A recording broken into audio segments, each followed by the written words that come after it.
Une bonne idée de sortie, comme on essaye de vous en donner tous les jours, vous le savez, sur BFM Marseille-Provence et BFM Toulon-Var. Si vous êtes en vacances cette semaine et vous ne savez pas quoi faire, notamment en fin de journée du côté de La Ciotat, voici un bon rendez-vous pour vous.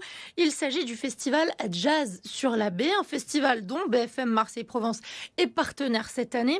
Julie Rampal-Guiducci a assisté à la soirée d'ouverture hier soir. Précision.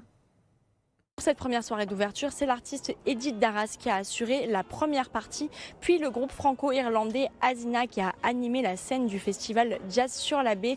D'ailleurs, c'est l'esprit de cette programmation du festival qui alterne entre mise en avant de talents locaux et grands noms du jazz. Et ce n'est pas fini puisque durant 3 jours, violoncelle, guitare et autres instruments vont résonner dans ce cadre exceptionnel face à la baie de La Ciotat.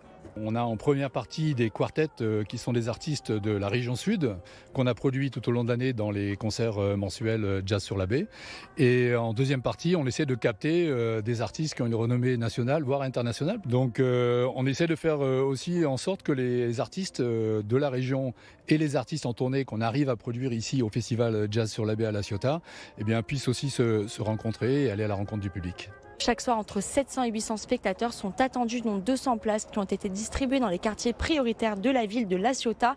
Des places sont encore disponibles à la vente au prix de 20 € pour les soirées de mardi et dimanche, avec en tête d'affiche ces soirs-là les artistes féminines Lisa Collet et Cécile Messias. Une seconde édition du festival Jazz sur la baie est déjà prévue pour l'année prochaine.